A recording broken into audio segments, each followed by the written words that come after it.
And get the meeting going here. Okay. Okay, I think we're ready. Ready, Sarah. For the pledge and word of prayer. Pledge allegiance to the flag, of the United States of America, and to the republic for which it stands, one nation, under God, indivisible, with liberty and justice for all.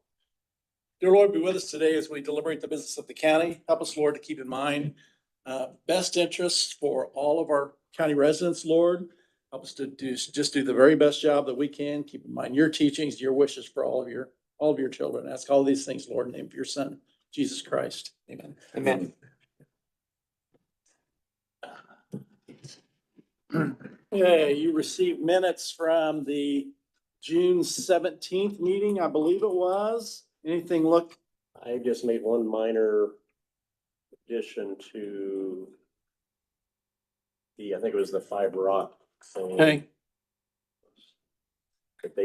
That they would need to respond to landowners. okay. And I read through them this morning again, and I saw nothing that I'm concerned about, so I would Yeah. recommend we approve that. So I'll second that. Okay. Okay, that motion carries. Minutes are approved.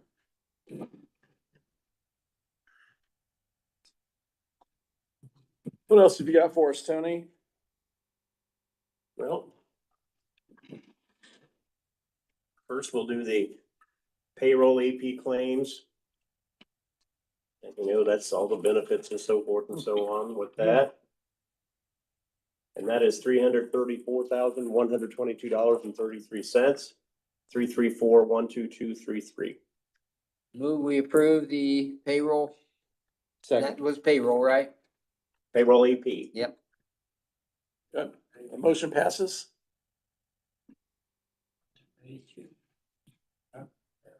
You're 122.33.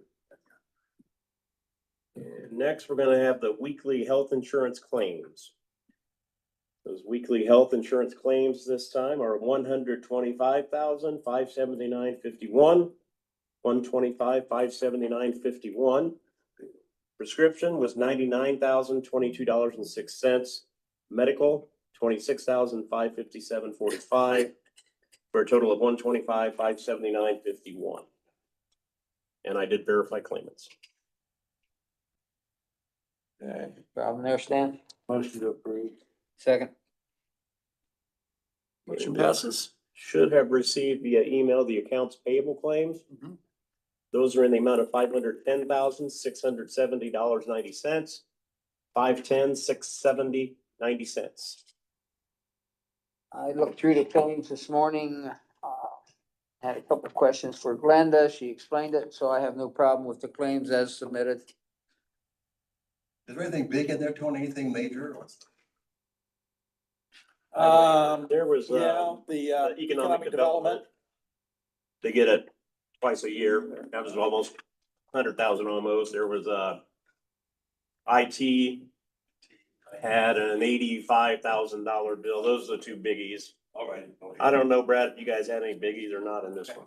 I'm not sure that we did, but it's You going to guys- come. Oh, no. You've been warning about it. It's coming. Those were the two big ones. Okay. Well, there was a US aggregates, 44,000 Yeah. or so, but any other questions on that? Accounts payable? Any further questions, guys? No, I Need a move motion we to approve. I move that we, approve the claims paid. To be paid. I'll second that. Okay, motion passes.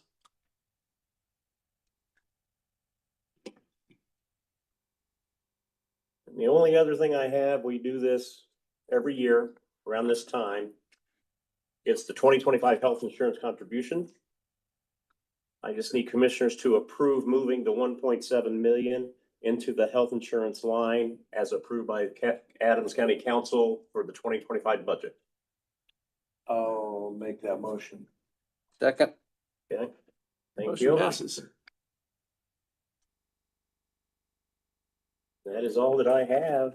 Okay. I will cede to Nate and Brad, Okay. or Nate and then Brad. Brad and Nate. Brad and then Nate. Wait, Or no. maybe Dan could come Nate. up. I don't know. Nate, what have you got for us? Almost. Yeah, Go south in a hurry around here, doesn't it? Look at him trying to be mature. Yeah, it's, no, commissioners, I just sent, Stan, Steve, I just texted you a photo. Doug, you're not, you'll have to cheat a little bit off of the photo text. It's a picture of kind of what was excavated here. I'm talking about culvert 134. That's the one there at, 650 southwest, 200. 200 east. Ish Excavating did complete that replacement and drop box construction on Thursday of last week. We got that, filled in, so that road was opened up there just, late Wednesday, early Thursday morning. They had the road open all weekend. I would like to thank Mike and the rest of the surveyors department for working with me on that culvert. If you look at that photo, there's multiple field piles that were coming in. Where we thought the legal drain was coming in was Oh, not. my word. So that's the spaghetti of pipes Did you that see we were that, Doug? getting Yeah. and in there. So we thought there was 124 and 112. The 24 that was coming into the box was actually immediately stepped down to a 15, 16. And then they found all these random pipes. I think there was 2 4s, a 6, a 10, 2 12, or 10, another 10 and a 12 that all just kind of came together. Best we can tell, it's a bunch of private tile in there. Ish was really good to try to chase that down. The surveyor's office, they came out immediately to assess where they felt that which one was the teeter tile in that area coming in, and that was the one that was just the 12 that disappeared off to the west, closer to the roadway, and then sweeped off. So there's gonna be, that, certainly that project's gonna be well over what was estimated because of the sheer amount of excavation we had to do. So So are these tile that are shown, are those tile that had to be replaced and we just had to reconnect them because they were quartered and falling apart. So we went back to as close as we felt was a good tile. Mike worked with the property owner, the tenant farmer that was working on that ground, and they wanted us to replace all of it, obviously, but there's only so far I can go with Cume Bridge for tile replacement. I'm really supposed to be staying within the right of way. That's where I'm gonna work with Mike as far as requesting from Drainage Board some assistance in paying it. My goal is probably just to go ahead and pay 100% of the bill because he doesn't have a contract with Ish Excavating. And then I'm gonna come back to the Drainage Board with a breakdown of what we felt was stuff that could be paid out of the drainage assessment out of that fund. So Did you have, was there, when you were connecting what you thought were field tile, more or less, or any of them for that matter? Yep. With water flowing? There was water flow. We did have some rain while it was open, so we did have water flow. The primary flow was from the line that was kind of shown further north and west. That's where we felt like that was the kind of legal drain. The other tiles flowed really only after the rain.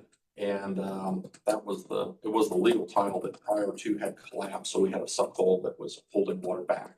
So they opened that up and it was. I wonder if there was flow from the north side of, the Stone Road to 200 itself. We didn't see the flow moving from south to north. It was, or from our roadway from where we were working north. I mean, it was moving water through those piles. That's an Get older through. tile that goes through there and then it goes into an open ditch that's probably filled up with muck dirt, so. Yeah, that open ditch has got a lot of muck in that. I went with a steel pipe. Every time I replace these, I want to make them longer. So I always feel like we're shorter than we should be. So, every time I tell my suppliers, it's like, make sure I make these pipes longer each time. This is another one of those circumstances. We did change the skew slightly to try to get this thing elongated.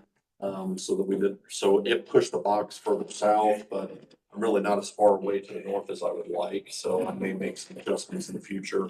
But as it is right now, it's essentially identical to what was or better than it was before. So Sure. but I mean, when you talk about in the future, I mean, we shouldn't have to touch this for a long time. I shouldn't have to. If I can get a small section of pipe, I may put a 10-foot section on that existing one, couple it, and then just backfill it, and then I'll widen that shoulder. This pipe, as far as condition goes, shouldn't have to be touched again, but I may order a small piece of pipe with next year's orders and just have that coupled and backfilled. That's something I may do just because of the shoulder. It's always been fairly tight. I really wish I'd made it longer. We changed the skew thinking it would make an adjustment. Not as much as I would like when you actually get up there in the field. We were very close to a tree. We got into the roots a little bit, but not enough that should negatively impacted, but the tree is in the right of way. Obviously, we'll wait to see how that thing takes off. It was fairly robust already, so I wasn't too concerned that we were gonna. Probably a willow tree. This one, I think this one was an old maple. I am still waiting on scheduling of the other structures. We've got 4 others, 2 with Fleming and 2 more with Ish. I don't have a solid schedule from them right now. I know Fleming is busy on 2 other bigger projects. But Ish may start on one of the ones on 200. I think he said 200 North is one he might start, but he's got one there and on 1 West to do. So just kind of an update, kind of an interesting photo. Sorry, I don't print it out for the media here. Then lastly, just kind of an update on our county local road safety plan. I did meet with American Structure Point last Tuesday after the commissioner meeting in regards to the county vision planning discussion. I shared quite a few maps and records of what we have, concerns, some data that we're collecting.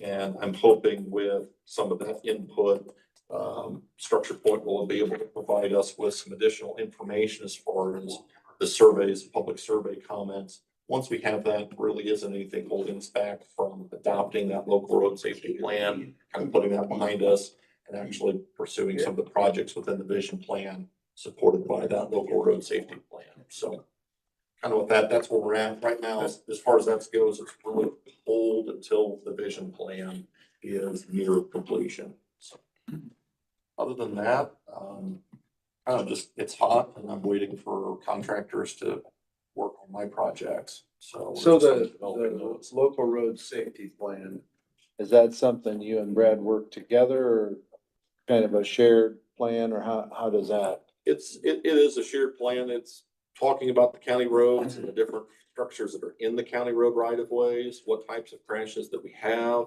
How do we want to implement it? In fact, it goes beyond just Brad and I. It actually looks at enforcement actions. It brings the sheriff's department in, speed limits and studies, maybe public information and outreach to the public as far as what they think are the crashes when, and really the data says something else.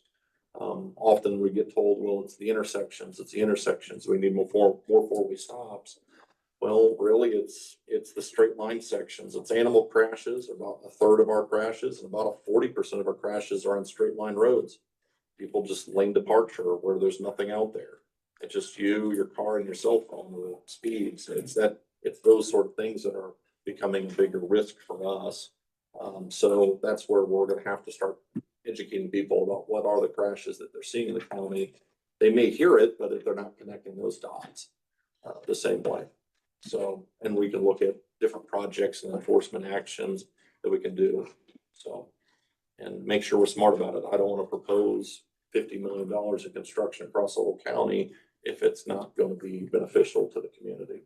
So, but nope, it'll be an open, once we're ready to put that out there on the website, I think we'll be able to have some more people look at that, and maybe that's something you want to do before you take any action on that formal. So, but yep, it's actually a fairly broad sort of initiative, but here's the types of crashes we're seeing and what we're hoping to do. So, other than that, thank you very much. Thank you, Nate. Thanks, Yeah. Nate. Speaking of crashes, we had a crash a couple years ago on 700 West. That stop sign on 124 where it tees. Oh, yeah. And so we commissioners were named in a lawsuit on that along with Indiana Department of Transportation and Wells County Board of Commissioners. I don't know, Brad probably remembers, but that's a county line road. So there's a statute on that. And we dug that up. West County line roads are the responsibility of Wells County, not Adams County. Congratulations, Wells County. And so we sent that to the attorney because Liberty Mutual was defending us, and that's what this letter is. I just got this morning.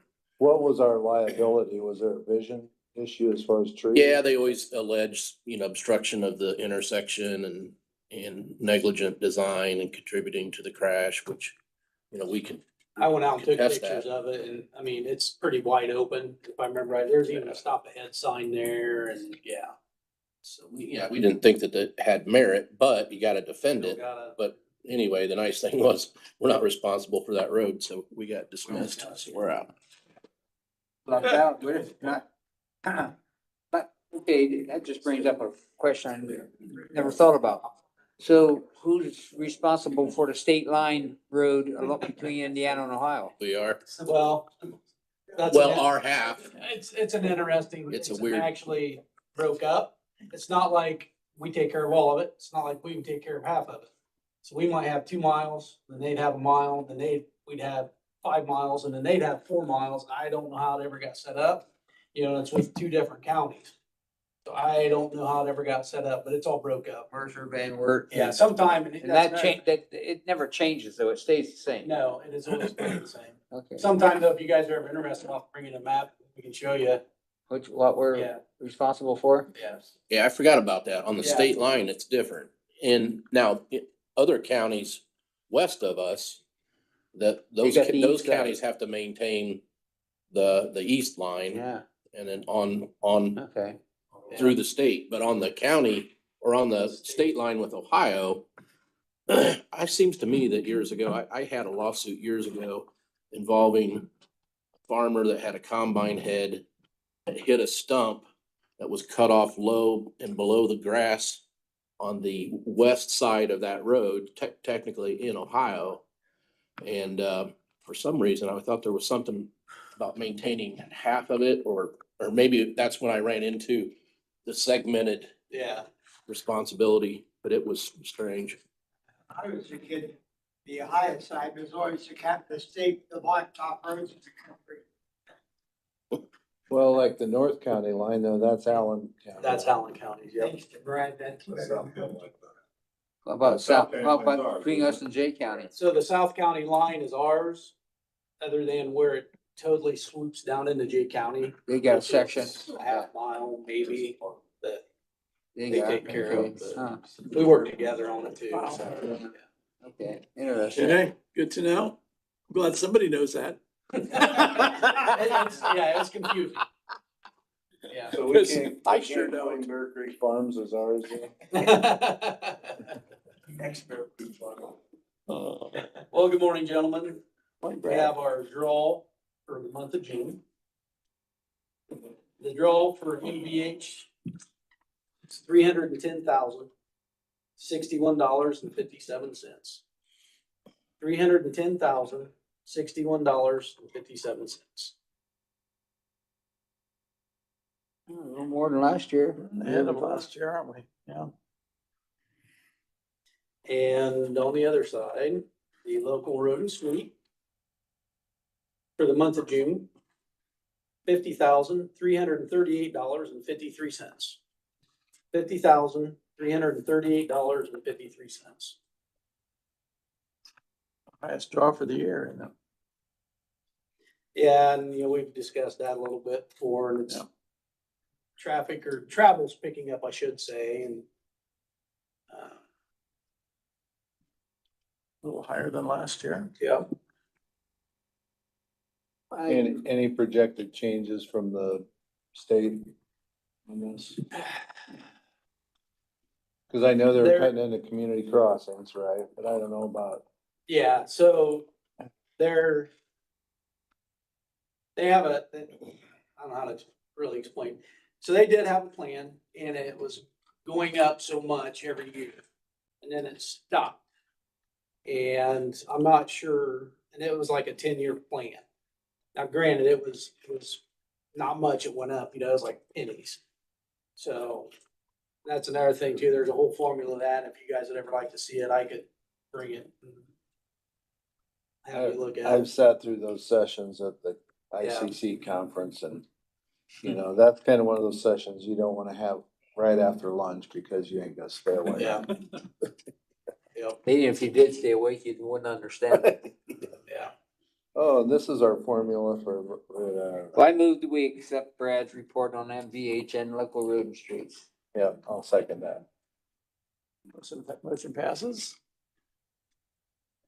All right, the only couple other things, we started chip seal yesterday. And I wanted to get it out that, as we start this season, there's road construction going on everywhere. They started digging dirt today on 700 South, installing pipe. The city's working on 150 West. So there's a lot of stuff going on, and just as a, be careful when you're driving, pay attention, you watch out for the road workers.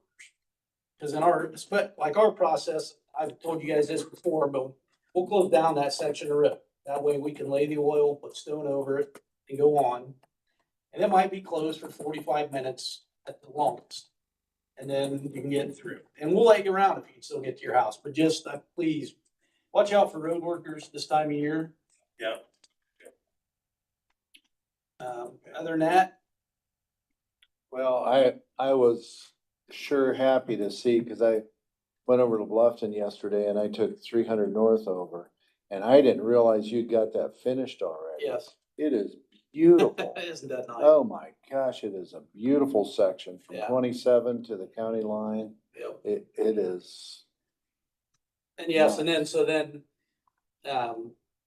when we get it prepared on the east side of 300 North also, you know how that really narrows down through those houses and it gets a little wider. That's still on the list to have Brooks come back, and we're gonna widen that like a foot on each side to make it more of a 20-foot wide road. And right now, those utility companies are moving utilities, so we can do that, because they were right along the road. But I guess I would really encourage any roads, especially that are through roads to other counties, you know, as far as Minnick Road going up and Winchester going up and 900 going over, and any of the roads especially that are well-traveled through roads. Yeah. Cause that 000 even going up. And, you know, we do have a list, we hand it out to you guys. And like 000 South is on that, you know, I think next year, or the year after, that's our big one. Yeah. And so, yeah. Yep. Because I would really encourage the reconstruction, just like you did on 300 North, cause that Yeah, just really makes a nice road to It does. travel. And yep. Yeah. Those are, I think Nate has shown me this, or you've shown me this. There's a classification system. What am I, functional Functional, classification yeah. system that identifies in some way, just historically in a way, has identified the higher priority roads in our Yep. county. And I guess, you know, when I've talked to you and Paul about if you could vision, if you had a blank slate of how you lay out roads in Adams County, Yeah. you know, when I looked at that, functional classification, system, I know it's pretty dated. My question is, do we need to update that? Is that something that, because I would go to that functional classification and say that according to our documents, that road is a high priority road and we should be spending money to make that road a really good road. But if that functional classification is not up to date, then we don't have that roadmap that says, we believe that we need to spend more money on this road and that federal funds are available to help us on this road because it's classified as something. That's something, Nate, Yeah. we've been talking about, and Nate's kind of been, Yeah, so the functional classification system, what it does is it compares county to county. So you can't state that this road from 27 to Wells County is this ratings for federal funding, and then it's not also of the same rating and the connector road to Wells County. Sure. So you've got to partner with your different surrounding counties. So the agency that we work with when it comes to updating that functional classification system is NERC, so the Northeast Indiana Regional Coordinating Council. And you don't do updates to your functional classification in a vacuum.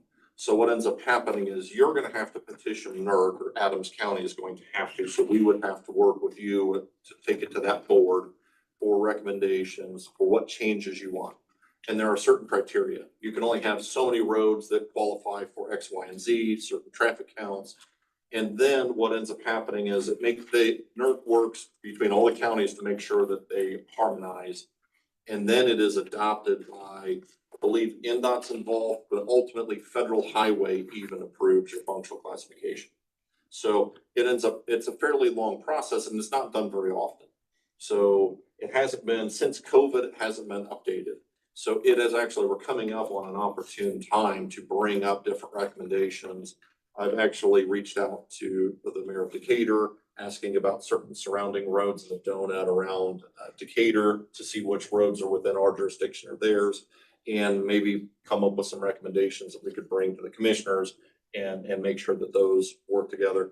And similar conversations need to be had with both Monroe and Bern and Geneva to make sure that our system and how we're connecting in works. But yeah, it's not something that we can just say, hey, change that from yellow to purple on the map, but it's something that we can absolutely make some recommendations. So within that thought process, how did you accomplish 300 north to the county line, but then you drive from there to Highway 1 and it's like a high adventure scene out of Mission Impossible? Yep. So ultimately, 300 North is, it's the freedom of the community crossings grant. So the community crossings allows the county executives and the applicants to say, hey, we want to do this road, see some certain traffic, it meets this pace rating. And there was a lot of freedom within community crossings. But yet you didn't have to coordinate that with Wells County. No. So I did a little bit of coordination between some community crossings projects, between Adams and Wells when I was doing some bridges that were along the county line, some of those. So I think you remember when I was the Wells County engineer, I came over, we talked about a county line bridge. There was some partnership there. But you don't necessarily have to do that. If we wanted to improve a road, you have jurisdiction to do that. And 300 North, it's not eligible for federal funds.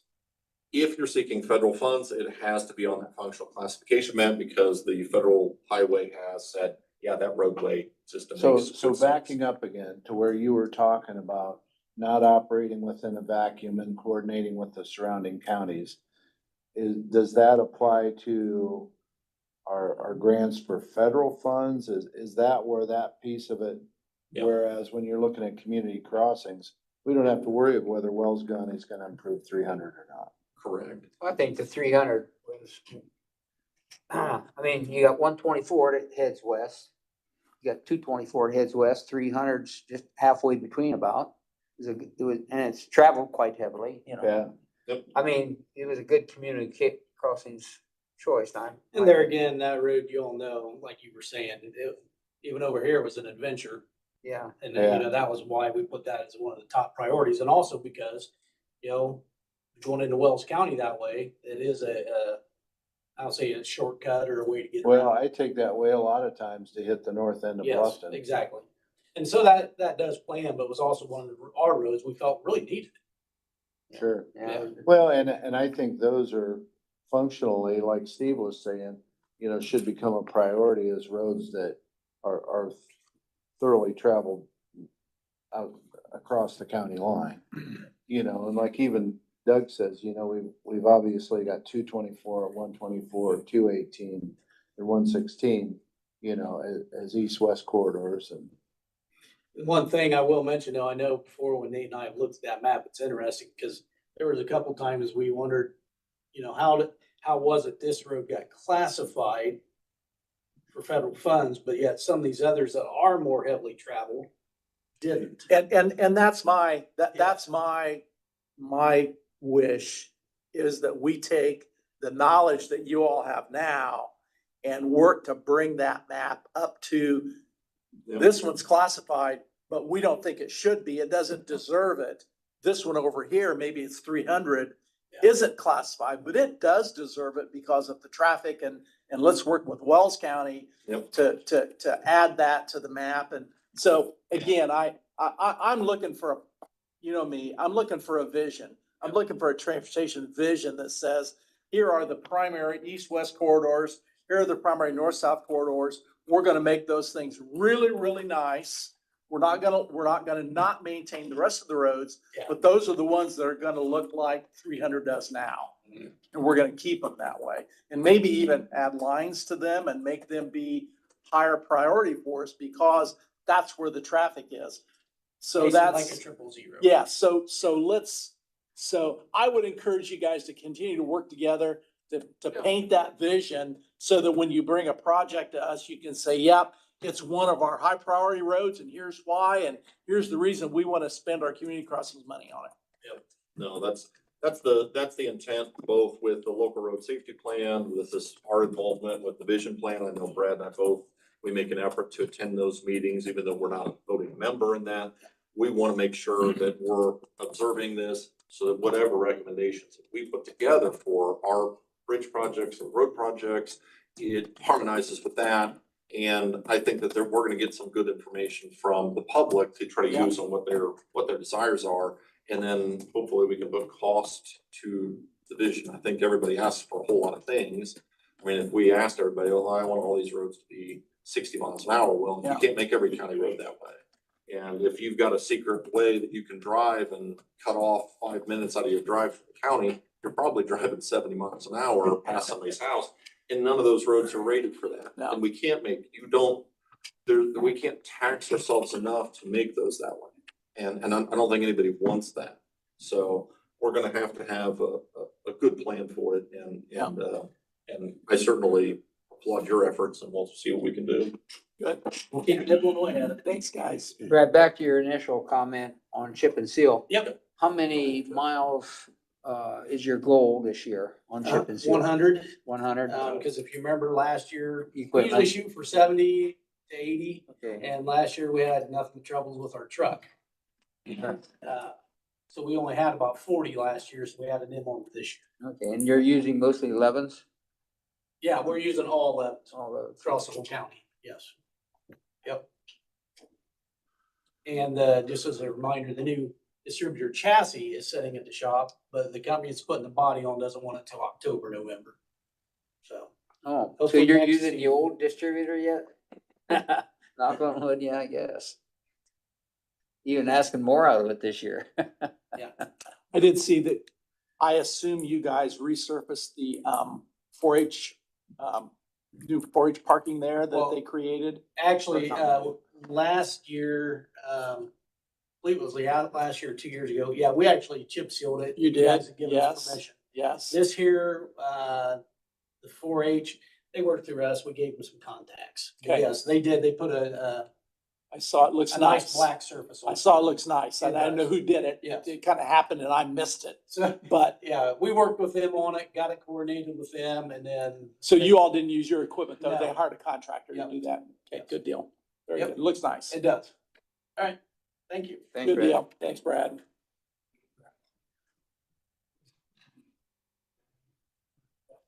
See, Rick is not here. Sean is not here yet. I don't see Mark. When? Hey, Steve, is that a Shannon's new not parking gonna be lot here. there for the 4-H fair they put in or what? Say again? Is that a We- new we did parking lot not. there added on or It, something?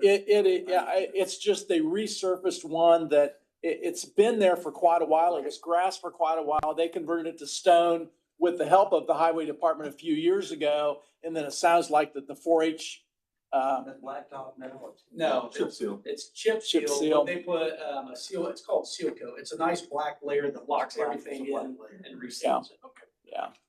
So it's really nice looking. Yeah, and when they get the stripes on that, Yeah, I bet it's really gonna pop. yeah, When's the fair gonna be? What's the fair date? You know what that is? that was usually the. Starts Third- the 22nd. Third week Well, of July. that Monday's the 22nd or the 21st, but it starts that Sunday. Okay. Yeah, 20 through 24. But now, 20 through 24. 20 through 24, okay, good. That's official. Hey, while Brad's here, Mark, I know Clayton was working on updated appraisals for 800 North. Do you know if he got anything back? 'Cause I don't think I have yet. okay, cause I know they were just gonna kind of work off of, the appraisals you'd gotten before and then just kind of apply a percentage or something to them. Yeah, I sent that to Matt Halderman a couple of weeks ago. I'll have to check my email and see. Yeah, I've got a reply. from cause I him. think that was what we were waiting on for a qualified offer letter. Yep.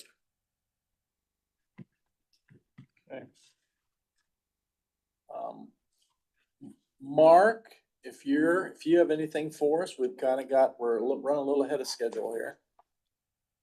Yeah, I've got the amendments to the,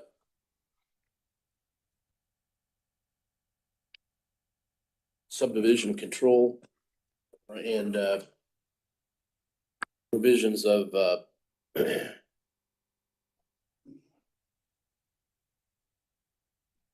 livestock, let's see. Yeah, it's the amendment to the land use ordinance. I guess it's not subdivision control, it's just our land use ordinance. And changes to the regulations in the ordinance concerning livestock operations. I don't know, did you remember going through that? Well, yeah, we went through that, last Thursday, but everything's been tabled Okay, for another month. so this is just the draft. That's just a draft. Okay, so you So don't. we're not ready to, introducing this. Okay. act on anything. Yeah, it looks like there's some pretty, it must be change in state law. Well, no, IDEM, I don't think has changed anything. The plan commission is debating whether or not they want to reduce some of the setback distances. Well, yeah, and it says in here, we're creating a two-tier system for intensive livestock operations. Right. And then, at least in this draft, it's dealing with the number of animals. And so maybe maybe they want to address I think setbacks, and that's not in here yet, no, because I don't see no, it. I don't think it's finished. Okay, Isn't there two different setbacks if you're IDEM facility There or not, is, yeah. not IDEM? yeah, Yeah, items less restrictive than what we are Right. countywide. yeah, it's strange, the state of Indiana has the authority to regulate confined feeding operations. The Adams County Plan Commission has the authority to regulate intensive livestock operations. I'd have to read the whole ordinance, but A lot of it deals with what's the difference? numbers and actually, the county doesn't have a lot of control over manure management. Right, I Like think we I have do. almost zero control over that. Right, that's an issue Well, too. like as far as intensive livestock, what is it? Up to $4.99, we regulate, beyond that, IDEM Once it has to. becomes the item, yeah, then we're kind of hands off of it. I think as it relates to manure, but not Yeah. construction setbacks. Well, plan commission encourages, even if someone wants to put an operation up, the numbers aren't such that they are controlled by an IDEM. The plan commission members are recommending to people to go IDEM because the footage is less. That's usually the complaint. We can't build a house because your footage is too much. Mhm. You can go IDEM and reduces the footage, but then they have to meet all the IDEM requirements, which are all good. They're all good. It's manure management, it's. I was gonna say, that's why the setbacks are less, is because IDEM is stricter. Yeah, and soil testing, structural, building structures properly, all of those things, but See, you got a paragraph here added in for inspections, which I think is good. So, okay. well, we yeah, don't need to- that'll eventually happen. I mean, it'll eventually be that. The attorney for plan commission probably communicates with you. Yeah. Yeah, Pat has. Yeah, Pat, yes. Anything else for us, Mark? Maybe later. Okay. Got some things to follow up on here in the building, but. Okay. Barb and Megan, we're running ahead of schedule. Thanks for showing up a little bit early, and if you don't mind, come on up. Sure.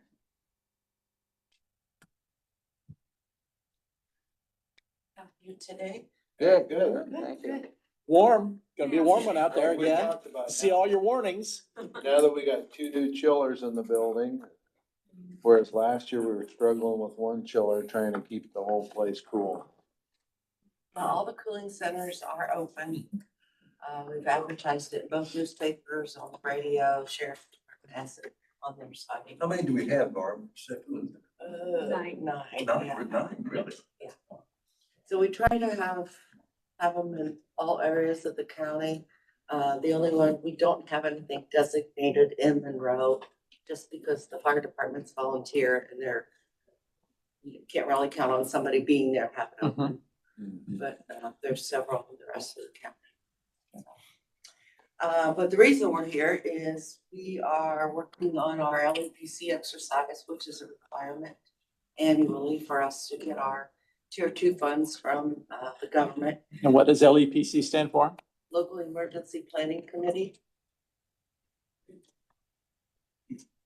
And so I'm gonna let Megan talk because she is taking care of the exercise for this year, organizing Steve, it. do you understand the difference between EMA and LEPC? Well, I mean, LAPC is a broader, It's a more, civilian based. Yes, Okay, yes, And it's more hazmat too. okay. yes. So we're doing a 3-year planning, on a chemical, acetyl bromide. And so this is our 2nd year of it. We're gonna bring a company in to kind of help us facilitate. They're gonna bring some evaluators in. They're also gonna help us write this out, so it's more specialized and more understanding for the first responders, where we know some of it, but we're not specialized like what this company is. They've done Huntington County's exercise for 4 years, and Huntington County really likes them. They are called Brookfield Group. They're based out of Grant County.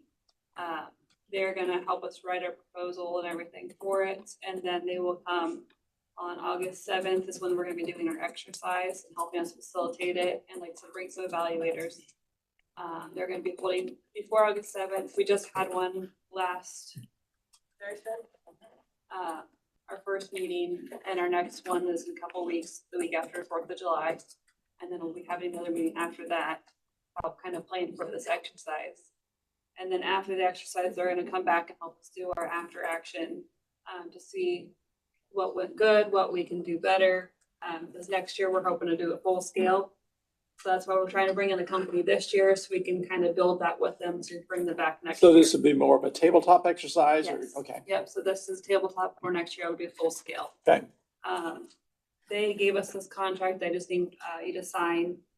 They charge 3,500 this year, and then next year, I believe it was 4,500 maybe for full scale. it was a little bit more than that. Was it? I can't remember the exact amount, but I can get that to you if you want it. And this gets paid out through our LEPC budget. So we already have it in the budget. So 3,500. yeah, that's for this year, 3,500. Next year, it's a different Oh, price. it's a different price next year. Because it's a full scale, where there's a little. Got your lower- contract is just for this year that you Yeah, want us to sign. Correct, yes. Location is at the jail site again, So we're gonna be having the exercise at the hospital hospital. in that big conference room. And we hope that some or all of you will attend. Sure. We always invite all the commissioners to come, but What's the time on that time?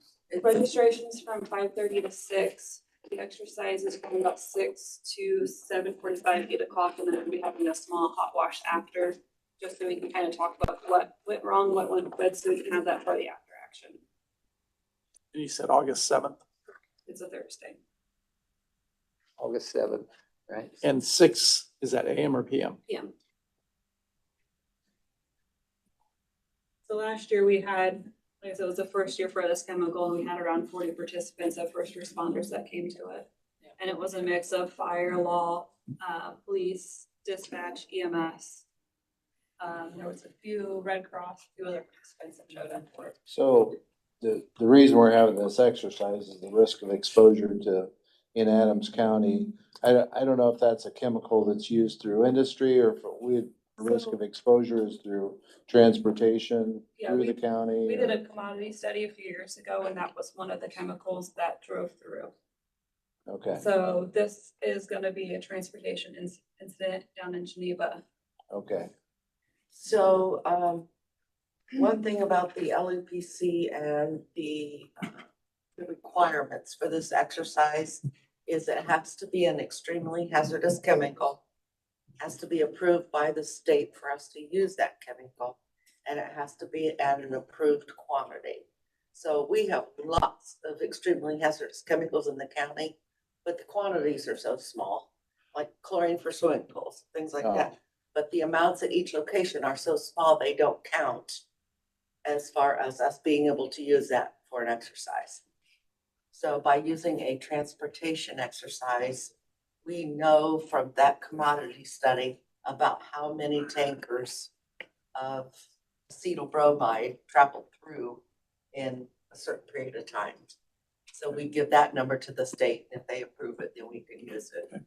Whereas probably in the past, you've dealt with exercises, but really a realistic incident like at Bungie with, I don't know if that was hexane or cetane or what it Yes, was. yes. We actually had 3 chemicals with that one. Okay. Yeah.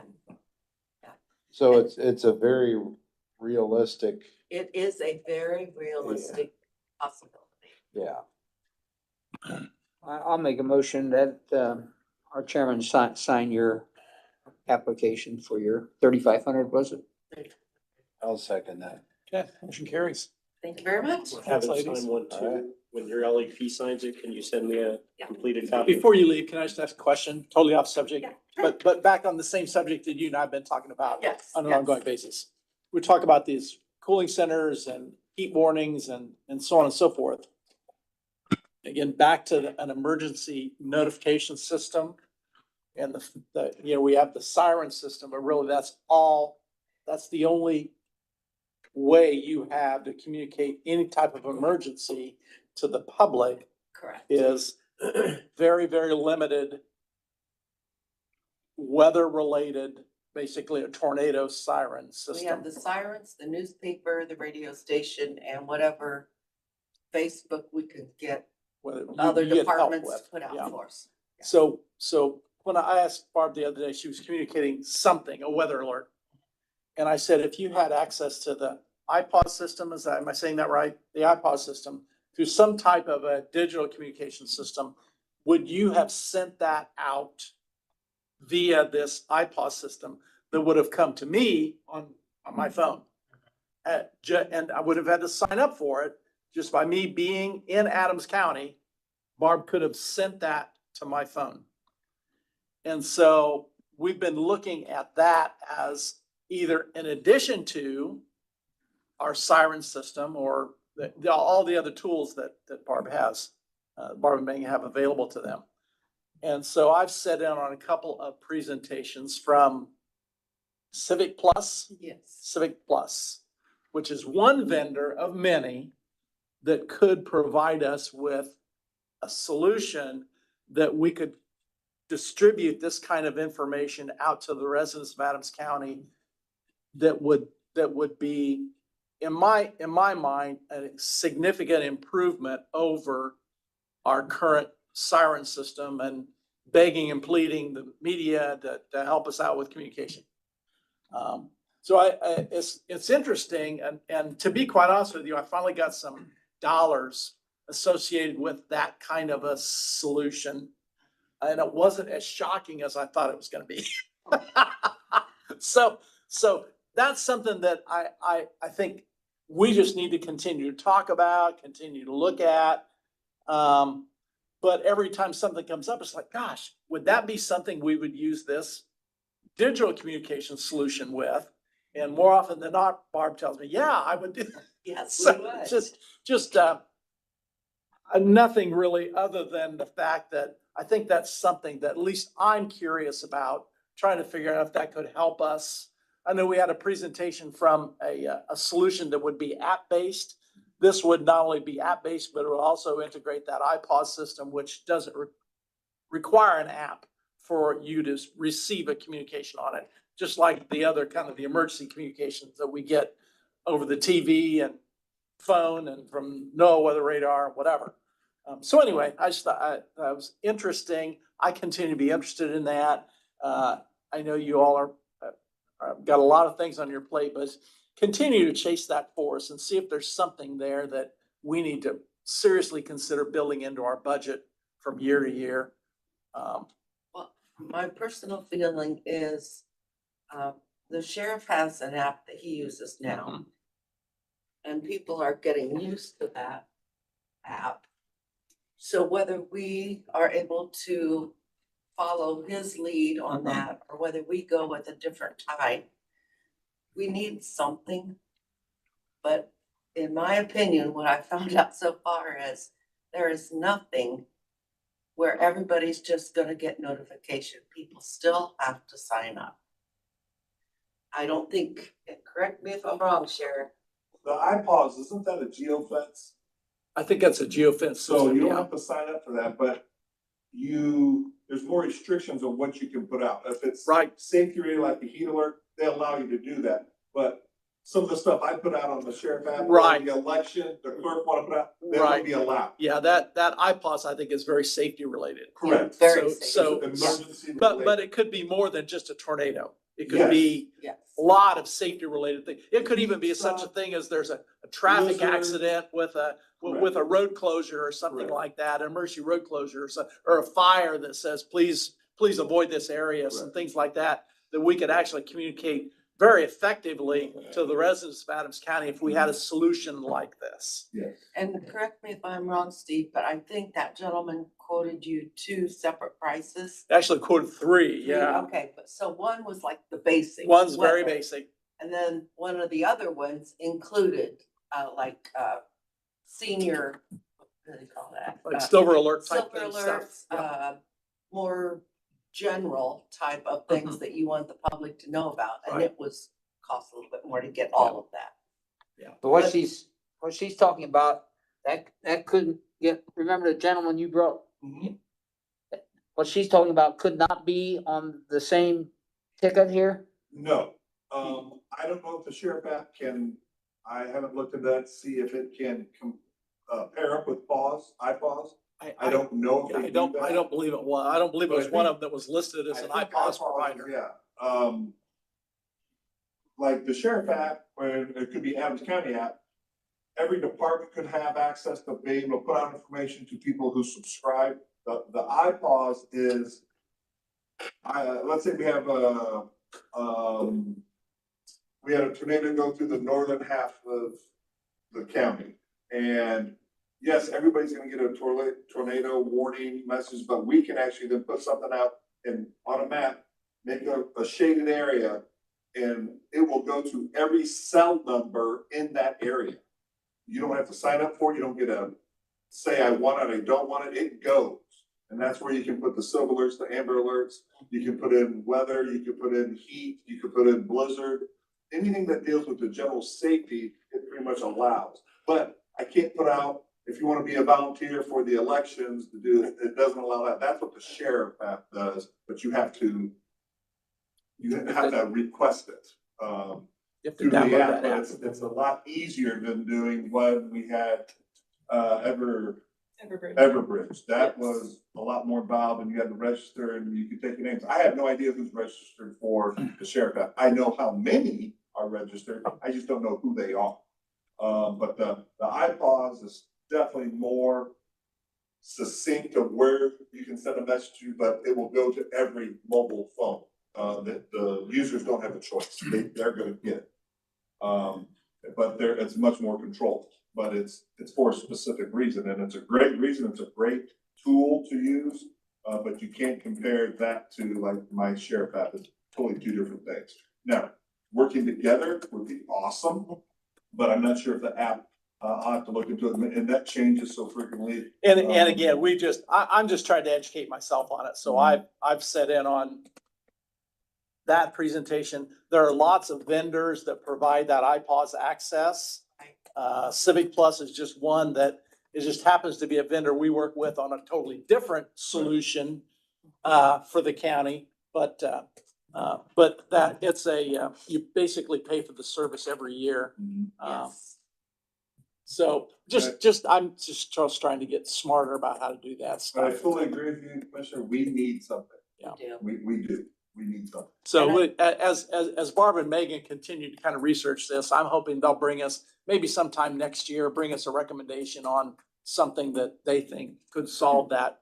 How do we communicate more effectively with our public? Well, Steve, could they include that in their budget for a year ahead and something that council would approve? or- They could, and just to give you some windage numbers, this is off the top of my head, which is always very dangerous.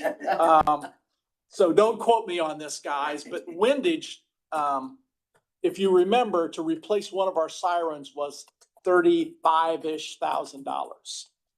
If I remember correctly, the app-based solution that was proposed to us that would be similar to the sheriff's app, but countywide was $5,000. The first year is around 9, and then after the first year, go down to about 5, because the first year they have to build it for all the different Right. groups for the departments. But then it goes down to 5,000-6,000 a year, yes. So the solution that would offer the iPause kind of basic solution is $12-ish thousand a year. Correct.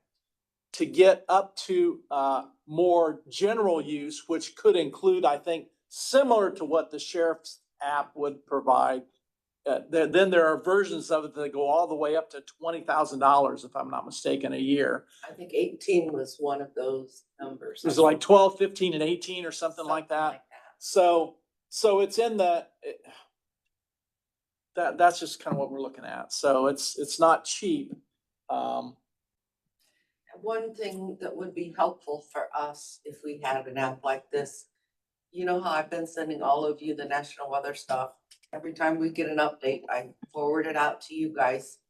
We would be able to use parts of that or all of that and attach it to that message. It has an integration, and I think the app did too, an integration with the weather service, so it kind of automatically Instead of us relay just that. putting out a 2-line message of something, we could actually send that all to them, to Yeah. everybody, to everyone. So those are the kind of numbers we're talking about. Yeah.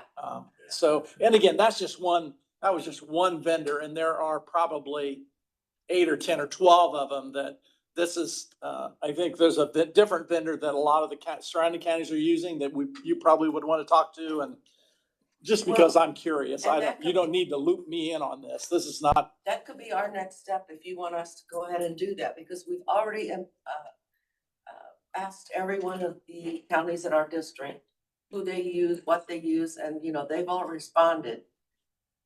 I would say 50% at least use iPause, but they may use a different supplier. it's like a gateway to iPause. Yeah, It's like the yeah. vendor that gives you the iPause access. And And then- Garb, if you were to put that on an agenda for your next EMA meeting, get a board approval. If you follow the chain of command, it'd be more readily accepted by those who's gonna have to pay for it. I Would be guess my I would, guess. I would almost like to see a recommendation on a complete alert system for the county, and that would consist of both sirens and private alerts. So as you've got, the map that you gave us that shows the current coverage of sirens, because in a large part of the county, we're gonna have a large part of the population that does not have cell phones with them. So they're gonna be more heavily dependent on sirens. So, as we use the sirens as part of our emergency alert, we use a program like this as part of our emergency alert. We put a plan together and we say, okay, we would like to add 2 more sirens at a cost of XXX. We would like to add the cell phone alert system at a cost of XXX. And we feel like that meets our responsibility to alert all of our residents throughout the county of an emergency. Rather than, Piece it. what are we gonna do here piecemeal? What are we gonna do here piecemeal? It's like, okay, what's our responsibility in the case of emergency to alert all of our residents in the county? And how do we address that? So, if you take the 10,000-foot view and say, okay, this is our responsibility and this is how we intend to meet it, and we can kind of take a bigger picture look and say, this is a long-term plan for the safety of our residents. And I tack onto that, Stan, I think it's a good idea. If you get the board input, now you've got expertise from so many different areas that we're not.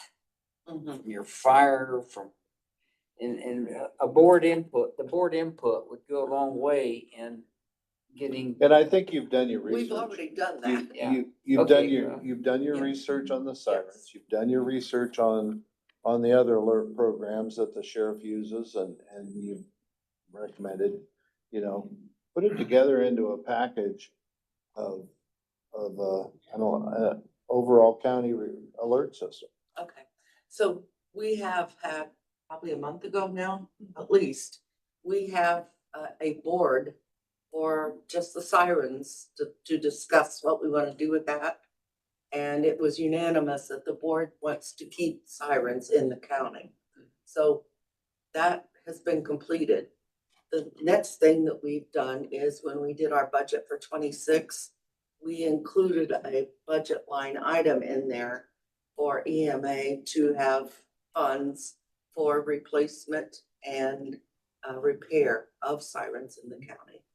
So we have. And I guess that's where I would We're ask, waiting to see what council, in, how they in that, approve that or not. in that line item, to just be a comprehensive budget line item that An it would alert system. include the other alert system. You know, and just put it together in a package and say, this is how we can best reach all the residents in case of emergency. Sirens. I thought it was pause with interesting. it, I was at the last Monroe Town Board meeting and there was a resident there that was complaining about the siren, the ability for him to hear the siren. And he was advocating for that siren to be relocated so it could be better heard through the town of Monroe. And he was reminded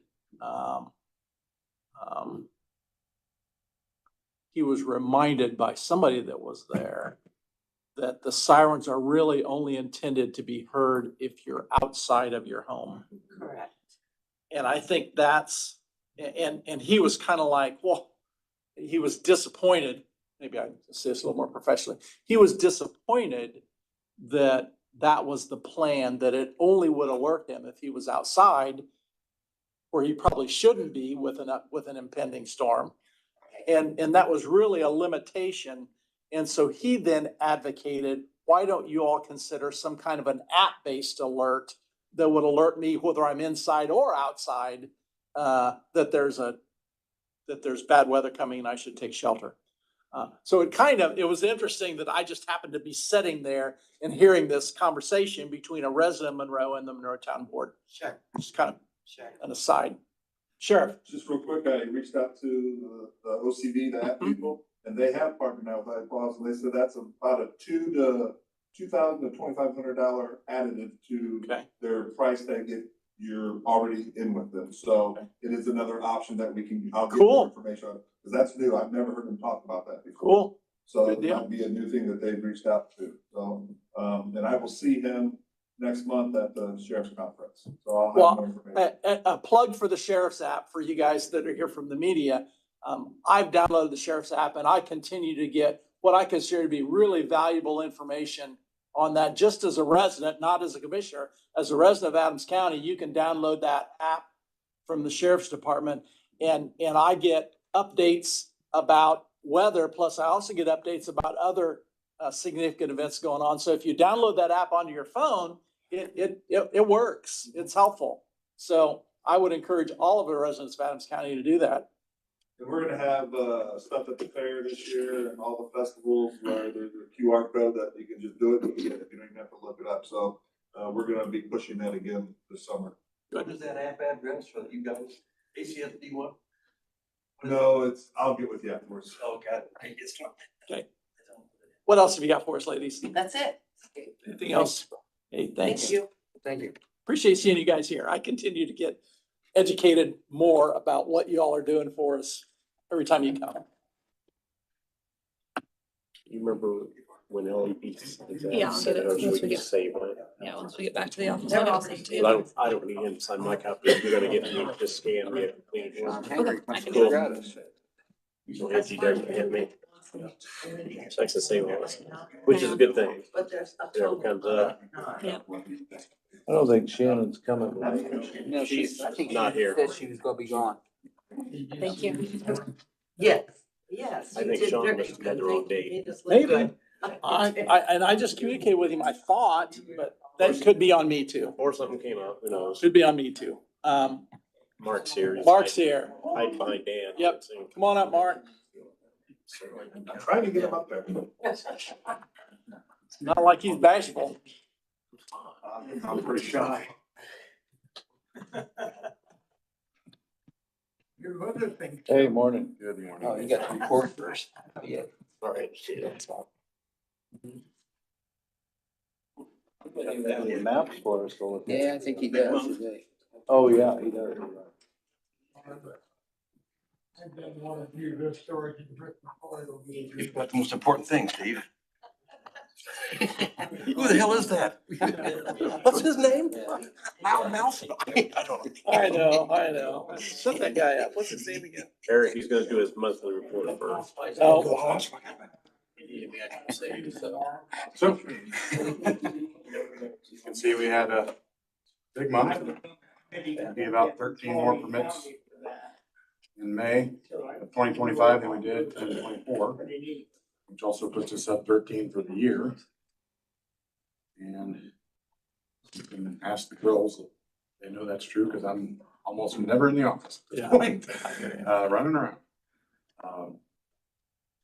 But it's good, people are still making things happen. good. Good deal. Hey, Mark, what's the big sign for $40 million? What's that? That's a big nuts number for a sign. $40 million. You know what that is? 30,000 for a sign. That's a good question. Big.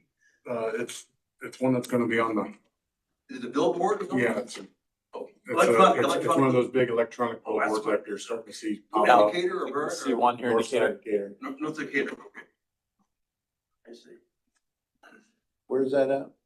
It's gonna be on the north side Decatur, No, out here. the sign. $250,000, is that what we're talking about? Oh, gotcha. Okay. Gotcha. It is the new digital full size signs that you're seeing in Decatur right Yeah. now, a couple of them. That's what that is. It's a $250,000 sign. Yeah, it's out there kind of where the like, Sullivan RV Uh-huh. somewhere. I Okay. forget exactly which spot, but that direction. Well, north of town. North Yep. of the town. I see. Yeah. Okay, on the highway. Says Monmouth Turbine. Yeah. Just be a bunch of lawyers on their advertising. Yeah. That's what we need in the world. Just More what we lawyers, need. Mark. Right. And so there's a shortage. I heard, yeah, there's a shortage again. One year they can't find jobs, the next year there's a shortage. Mark, When you can't find, I can't find lawyers either.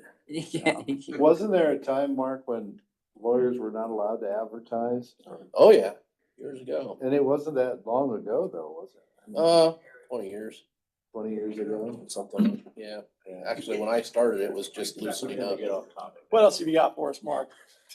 I didn't know if you, We're ready. you didn't pass. Well, I move that we accept the, May report. Right.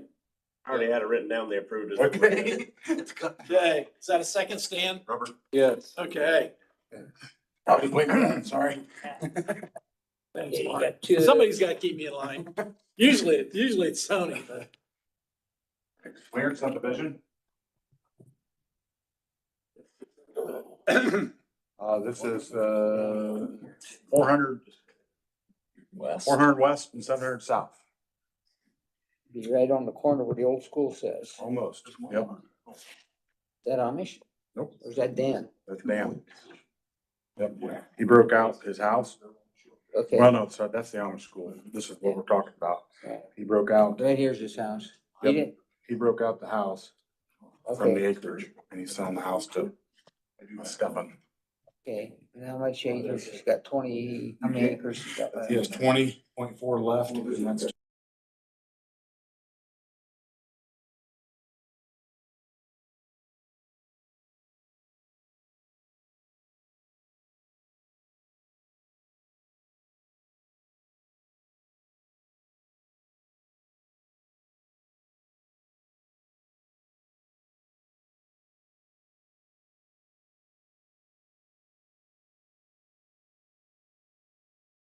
Here again. I didn't think we're on again now.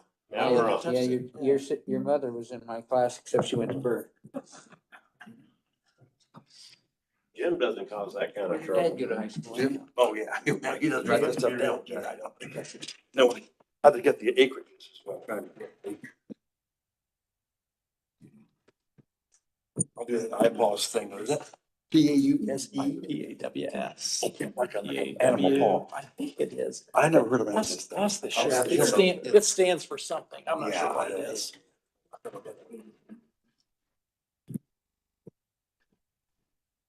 Menno E. Christner subdivision. Let's see. The 3 lot subdivision. 200 east, 200 north. And this one piece, so this was already, that's not part of it. Is that the one that the gentleman was complaining about? I think so. The visibility, Sounds like it. yeah, right there at the old St. Paul Church. And, everybody approve this on your committee, right? Yep. Move that we accept. Second. Okay, those are us. Yeah. How's your new car? Great. It's exactly like the old car with less miles. Is it? They didn't change, it's mildly changed. That built in Lafayette in Indiana, wasn't it? Sure is.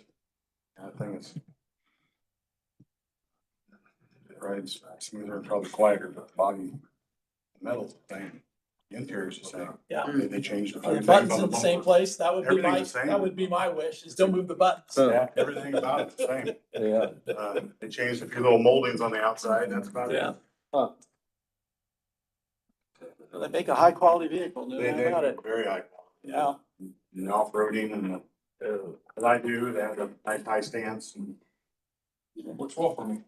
Hey, Mark, while you're here. Yeah. I wanted to bring up quick, this is something that the other Mark here has been looking at with Julie Marie and with our office on the unsafe building ordinance.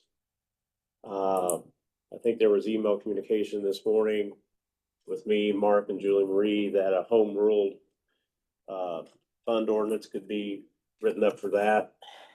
And if that's the case, we're gonna need revenues to put into that fund.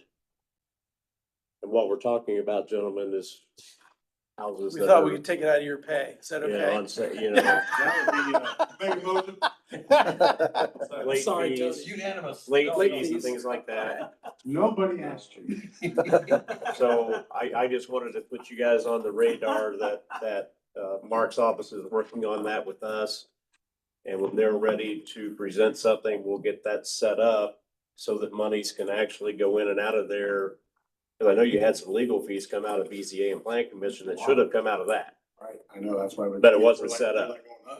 You can't, we can't just set that up there. It has to go through the channels. So is that a fund that would include demolition costs? Yes, it should. Anything having to do with unsafe building ordinance. I was sparring with him. What'd you say the money was coming from? These fees? I don't think we have a, Okay. I don't I have a dumb source question that. because I've said this for years, because I wanted to come to council at one time, but they said I didn't need to, which I still was confused about. But we bring in over $100,000 yeah. in actual money that just slides into the general fund that doesn't get accounted for technically. I mean, nobody in here or even there is looking at that money going, how can we spend that? It just lands there. Right. Well, it just makes it easier if you, Could we like, land that in that? if you ever have to do additional appropriations, that allows us to tell the council that it's not new money, it's money you Right. guys have brought in and it's just being, But it's good for everybody. I mean, Yeah. any. a lot of departments for that. Any way. Mark, department could. Mark will, I'm just saying, whenever could that Mark money and go into this Clayton fund? are ready, and that's not their decision on that. Yeah, no, we just need to have the commissioners, we'll get a home rule ordinance fund created for that. It's, the statute says that you can, gather monies and put it, you know, you can have a fund, but it doesn't say how to create it. So we'll just do it under home rule and we'll have adopt an ordinance, we'll create the fund. And then we'll probably have to do an additional appropriation with council to put some money in there. But I'll talk to Julie Marie about it. We Okay. may wanna, in that ordinance also say, revenues, you know, that come in to the plan commission shall also be deposited to that fund. And that could be a non-reverting fund, just Yeah. like the 4016 for IT. So will be by doing that, and I'm not disagreeing with your precept here, but you know, we're kind of setting a precedent because there are other departments that have revenues that just go into the general fund. So, you know, will that force us to kind of take a look at all the departments and the revenues that come into those departments. Not, Yeah, no, not necessarily. So. No, I don't think that any. I mean, not from a legal standpoint, but, you know, with IT, you know, they've taken in over $180,000 last year. Yeah, you mean, you don't, I don't say you have to put all the money in there, but you might say, hey, a certain percentage It'll have to be or written out. an amount determined annually by the Board of Commissioners may, you know, be put into that fund until it reaches a certain threshold. So there's a lot of different ways to do that. And I agree with doing that. Don't get me wrong. I agree with. I think that's a good way to do it instead of having to, you know, ask for additional appropriations or now you can, or you just budget for it. You know, once we get the initial money in there, then you just budget for it. And then when they say, well, how come it's so much? You can remind them how much money you bring in. And so, cause I don't think we're gonna burn up, you know, all of that money every year. What you but we'll just see. said would make sense to put make up $100,000. And once it hits that, you know, automatically just goes to general fund. Yeah, once it And then- hits and then that, we Use then some of it, yeah. you put it back in there until it hits 100, you know. Right.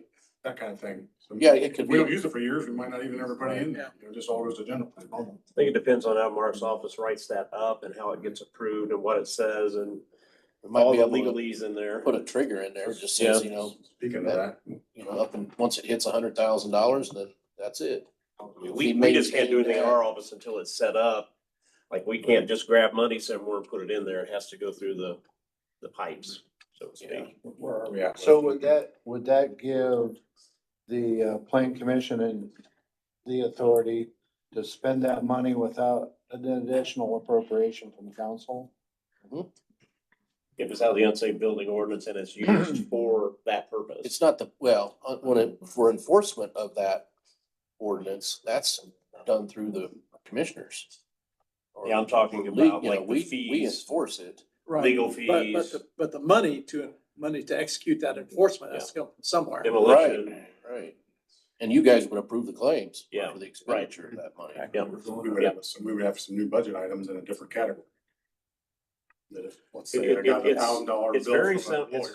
It's very similar to 4016 with IT. Submitted.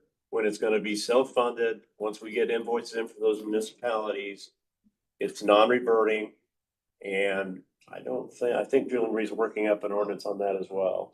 Well, and Or might already have, I can't remember. theoretically, at least some of those costs incurred under that unsafe building ordinance theoretically are gonna come back to you through charges back to the property owner Correct. or through liquidation of property or Right. something. Yeah. So then that would come back into that fund. Yeah, I think, you know, the steps are create the fund. Then we'll figure out how to get some money Seed into the money. fund initially, and then how to fund it going forward. And we do have that fund created. So I think we got several options, so we can do that. Good. Mark, Mark had a copy of an ordinance that we discussed at the plan commission meeting. Mark, why don't you explain to him what you had and I want to make sure that what I said was accurate. Oh, Yeah, yeah, I was just drafting an email to Pat Hess here. This was on my desk and it might have been just laying here from your meeting last Thursday, Oh, changes to the intensive livestock. It was. And so, but I know Doug said that it's kind of it's on hold. We're still discussing it and And seeing where so it lands. it's on It the was here and I agenda- thought it it's was on your something we agenda in needed to July. adopt. No, it's not. Okay, This- so we didn't that adopt. Really, was just left, I'm sure. I'm sure it was. So I just, Okay, so we don't need to take action on that No, today. no, No. got tabled, continuing the discussion. Okay, Right. very good. so I'll, I'm back to as far as setting a precedent and looking at other departments. You know, one of the departments I look at is the sheriff's department, you know, and taking federal prisoners. You know, I don't know what your income is annually from that, but that's something that you wouldn't necessarily have to do. But by virtue of that, we've got an income from taking federal prisoners that basically just goes back into the general fund.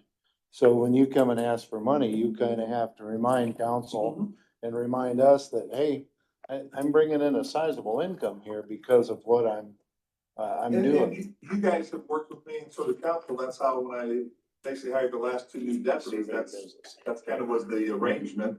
I'm bringing it in, that helps pay for them, so, But I do know other counties that have set up that they go like 50-50. 50 goes in general, 50 goes into a non-reverting fund at the sheriff's office in his budget. But how we're working it, I have no issues with it, no complaints, so. But yeah, people do different things all over the state with that type of income coming in. Well, and those are the kind of things that I think we need to take a look at, and we've had the benefit, I think we've had the benefit of an excellent working relationship with our sheriff's department, with our plan commission, and I think we just make things work, and I think that's part of our success is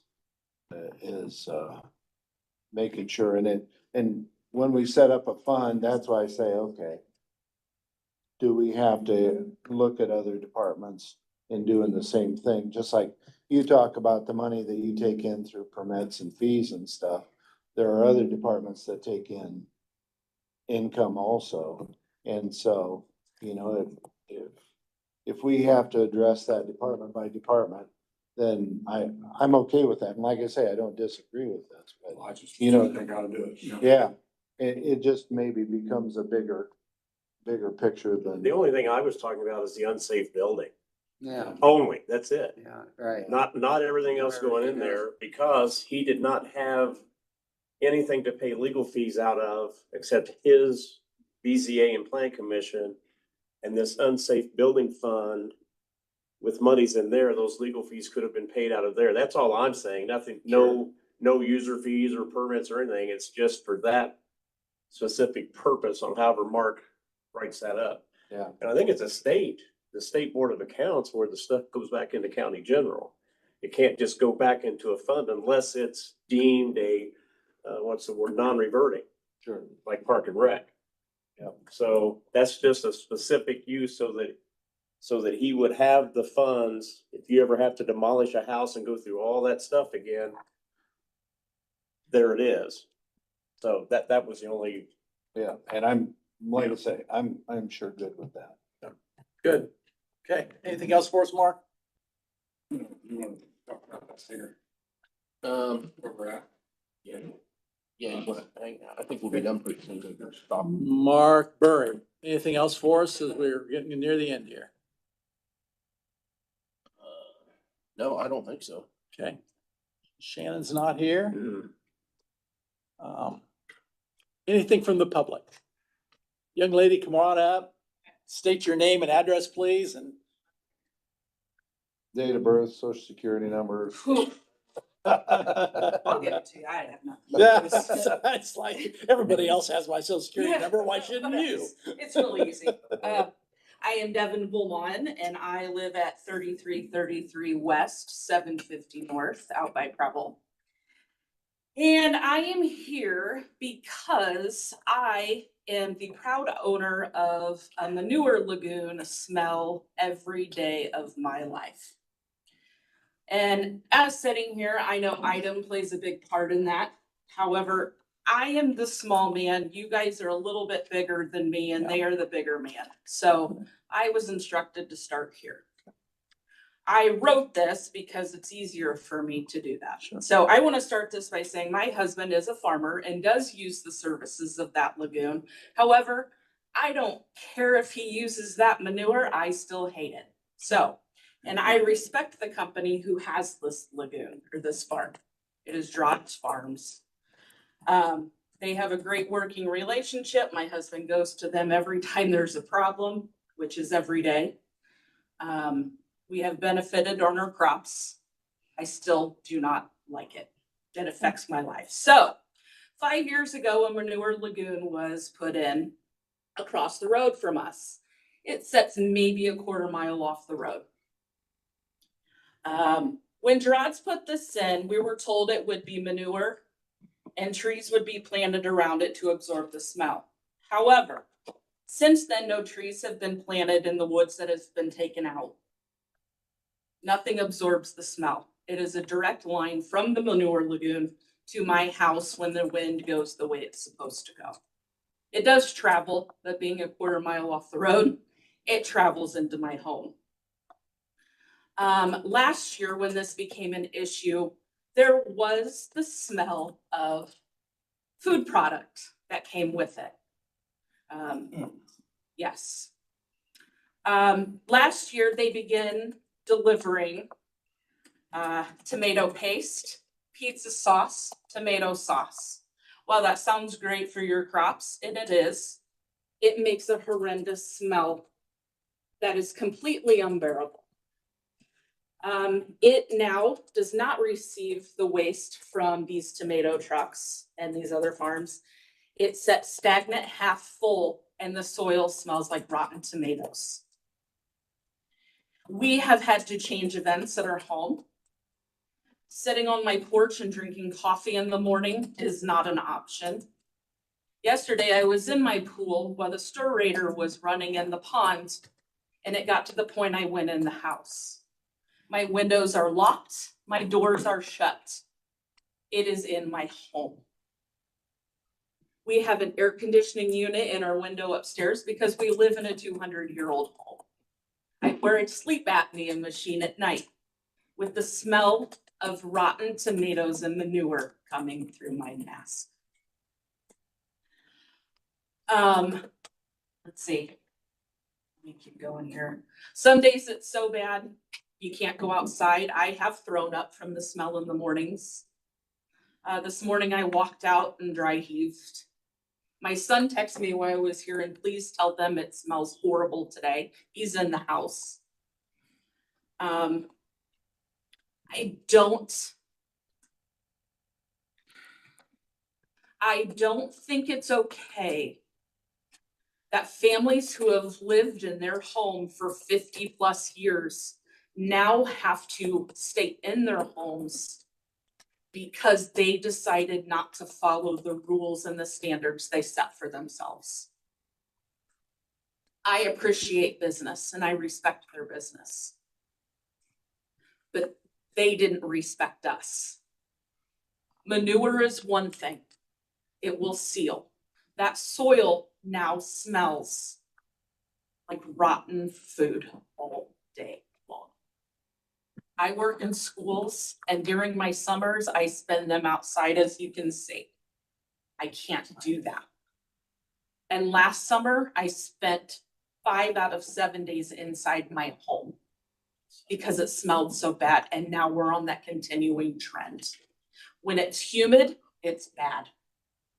When it rains, it's bad. When it's sunny, it's still bad. The neighbors next to us also get this smell. Jeff and Tonda Wendy were here last year. However, they live due north. The wind does not travel due north every day. It goes northeast. And it hits us, it hits Todd and Sarah Martinez, and there's a path. My husband yesterday watched a group of girls drive by our house with their t-shirt over their nose. And I live like that every day. And last year, when everyone was upset because the town of Decatur smelled, I was so angry that everyone in this town was pissed off because it smelled. That is my every single day. My mother-in-law has lived there for 50+ years and doesn't go outside during the day. That's not okay. People say kids spend too much time playing video games. We do. But I have a 15-year-old son who enjoys riding his 4-wheeler in the woods, and he can't because it smells so bad. So what's he gonna do? He's gonna sit in the basement and play video games with his friends. So what I'm asking is, you are all welcome to come sit on my beautiful patio with my pool with me and have high noons and brewskis. But I welcome everyone in this town to come to my home and sit and smell the disgustingness that I have to deal with every day of my life in my home. I turned a candle yesterday that smelled like lemonade. Couldn't even smell it because I smelled poop. Rotten tomato. Did you say that they're no longer hauling the food waste into the Correct. lagoon? So that's stopped, That but has the smell stopped. is still there. Yes. So my question is, what can we do? What can they be instructed to do to remove this odor that is now saturated into the soil. What, is it the soil like around the top of the Yeah, pit? and it's not full anymore. They haven't hauled much in this year, so it's only probably halfway full. And they're hauling it down to where their farm is now. The trucks are coming and going from there, and we don't smell it there. And is it just straight manure? I believe so because of last year. So the neighbors are smelling that, whereas we're smelling but the food product has stopped and the hauling has stopped, but the stir-raters stir it up. I guess I don't know what So- can be done. Manure is one thing. It truly is. We lived 3 years and we'd have maybe 1 or 2 days a week where we would smell it. Other than the trees, was there other stuff? And I know they hauled in products that they were not supposed to haul in.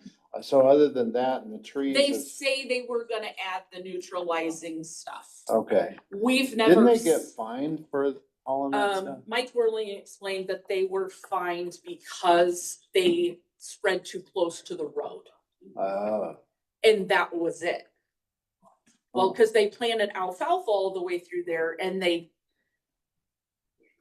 spread it on heavy for about 3 days, where that entire stretch, 750 between 300 and 400.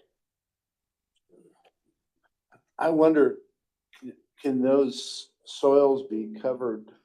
I mean, like say if you started pushing the edges in to cover those soils or. My goal is to see the sides push right on in and fill in. The entire pit Yeah, filled in? fill it in. You've burned bridges in the neighborhood. You're not using it like you're supposed to be using. And I have always, my gosh, they sent me a gift certificate last year for Woodhouse Day Spa. Did I use it? You're darn right I did. You ruined my summer. Well, But on the flip, we shouldn't have to live like that. what would be involved with revoking an IDEM permit? Because I assume you would have to revoke that permit in order to close that pit in. I think what will happen too is they will get so tired of the complaining that they'll give up and quit. Cause you live in the area. Drodge is known to start something and stop. You That's know, what they do. we also have not as large as the one you're describing, a lagoon, Mhm, and they're strictly dairy. mhm. And one year, they decided to take in, and there's a lot of manure that comes into that lagoon that's not their own. Yes, Okay, yes. so, And we have that yeah, also. okay, so the manure, if it's manure, it's not bad. We get a scent now and Yes. then, it's not too bad. Yes. So one year, they decided to haul a byproduct from an ethanol plant in. And I don't know what the chemical reaction was, but it was what you're describing. Mhm. And they quit doing that. Mhm. And since that time, it's tolerable. We get a little scent, not bad, Right. so. But how long is it gonna take me to get to Tom? I don't know. The question is, do they ever completely get it down to where it's pretty low before they refill, or is this whatever they've hauled in there? No, I don't think so. Well, see, then that's the ongoing problem. Mhm. And when they It's haul only in, been full, I think, once in the 5 years, and well, I think our hands are tied. correct. Our hands are tied. I think IDEM is in control of this facility. They have control. And if they've been out to check, which they probably have been, haven't they? They've been out once that I know of. Have you And that was contacted last them? year when all the Yes, complaining I was going on. contacted, is there a gentleman named Brian? Brian, maybe it's not Brian, it starts with an F. It's someone in the building here I contacted last year. Nathan? Nathan Shear. Well, I wonder I if somebody don't from know. Soil and Water Conservation District. Maybe. Maybe. Yeah. Maybe, Most- I contacted think him he's last year, since and moved. he was out that afternoon. Yeah, I think he's no longer in Decatur. Well, and here's what I do know. Based on that gentleman I talked to, the person who approved this signed it, was done. It was a rush. They submitted it. He signed it, out the door he Have went. you contacted IDEM recently? No, because I've called places and this is where I was told to go first. My suggestion And would just be call IDEM. call IDEM. I think Get in so touch too. with I, IDEM. I think submit another complaint with Okay. IDEM, see if you can get them to come Along with back your again neighbors. this year. Mhm. See if we can get them to Well, come back again this I year. almost wonder Okay. if To pay a visit. we need to meet with Gerard's. I mean, is there a way to make this pit functional without disrupting everybody's I lives? think they've been through all this. Yeah. This isn't their I first mean, round. Brian contacts them. Ben, I keep track on the calendar of the So, days. it so what do snows. they say when you talk to them? Oh, well, the serrator broke down and it's not running. Well, that's not really. IDEM, No, you I need, think you're just, you need to get an IDEM representative. I think they say what they say to appease and then that's it. Because if that's the case, there would be people there working on things and they're never over there. So I have a hard time believing that they're taking it serious. Well, But in their defense, Dan did drive by on his four-wheeler that night when Brian texted Ben and said, hey, it's nasty. So Dan did drive by and smell it, and he was back there. I just don't know what to do, and Are you sure they're not hauling, you sure that the byproduct of tomatoes and all of that stuff is stopped? Are you 100% sure? no, I'm not 100% Well, sure. see, at But night, see, I things have- can happen. Uh-huh.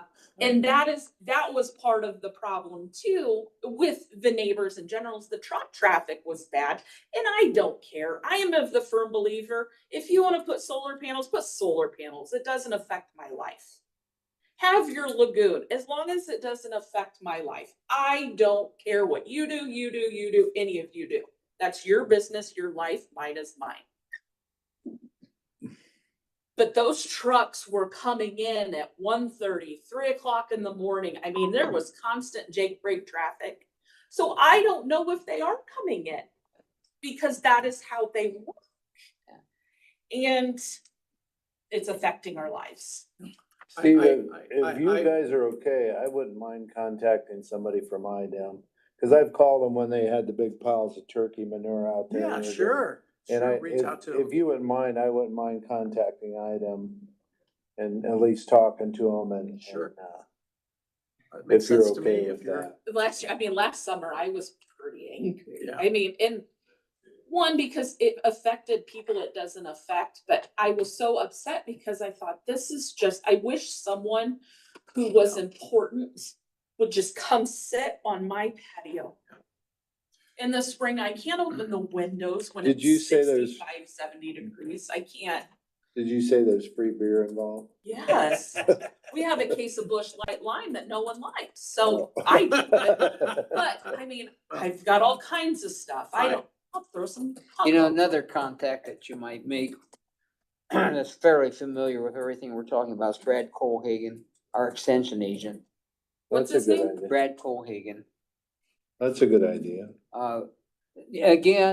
Again, anyone can call IDEM and ask. Mhm. But for you, as a resident and your neighbors, to call IDEM with an official complaint, Mhm. you can't make an official complaint. Well, what would happen if, I don't wanna be involved in an official complaint from this. I'll desk. be, I have no problem. You Yeah, know, that's the way to go. I just seriously, I worry with the Yeah, ponds they- not being full and that just sitting there and it's saturated in that.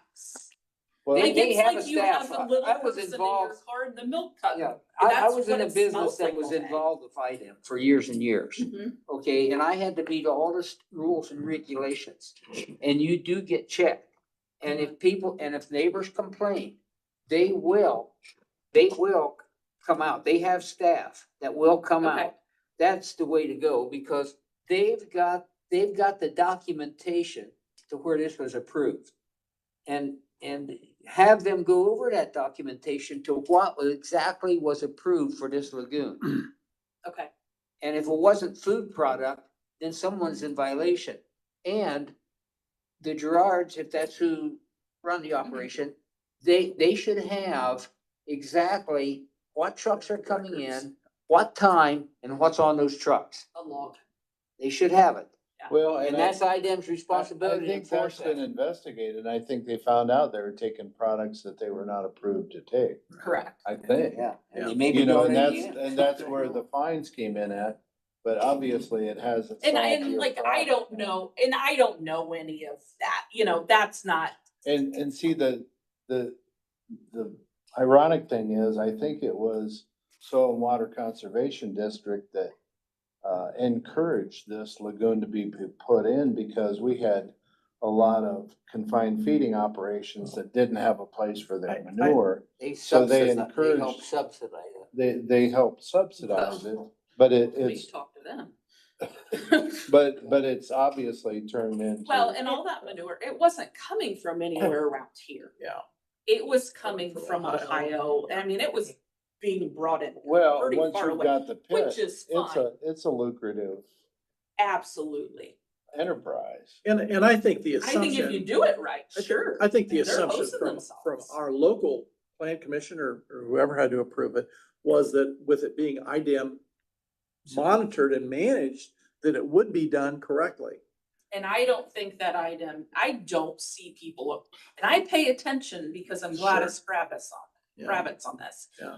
I don't see anyone over there ever, Yeah. unless it's a truck or Well, and someone's they're mowing. probably like everything else. It's probably complaint driven. And so I think I would file an official complaint I will do with that. IDEM and then wait on their response. Okay. And I think Doug's right. I think probably our hands are tied, Mhm. but it doesn't mean that we can't at least join our I voice think with from- your voice. Yes. I think from a legal standpoint, they're. tough. Yeah, I don't think we can go out there and shut No, it down. and that But is, that we is, can, but we can, Yes. I think we can be concerned about it.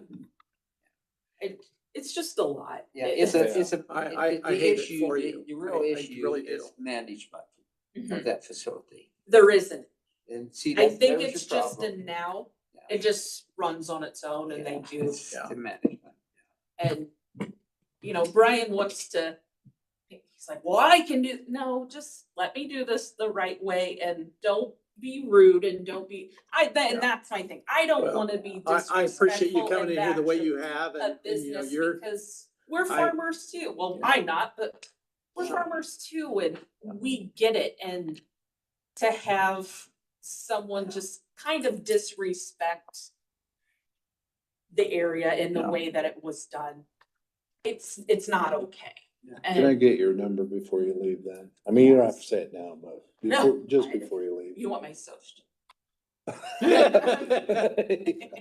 bank account would be good. We could have to take that too. Good luck. Yeah, Oh, well, Steve can hack into that. anyway. that's all right. Yeah, it's, I have a friend, oh, you've got farm money. No, there's a difference. The farm has money. yeah. But so, I just wanna say one other thing, the 750 grant they got where we have an asphalt road is amazing. Yeah. The other thing is 350 between 27 and Uh-huh. Winchester. I'd like to see that widened. Yeah. Because I know Stan's catch been an that advocate for gravel that too. and I was gonna say that before they left and then I got sidetracked. so. 350 is the road, right? Yes, That's the is that church road. road. 350 west? Investigating that one for a couple years. I figured. Yeah. The lines are nice, but it doesn't do any good when there's a foot of gravel you gotta drive on. Catch that. Ooh, boy. Well, I had to push to get a foot of gravel in there, so it wasn't just a big drop off, so. And then we had to push to get a line in there just because we were having so much trouble getting the road widened, so.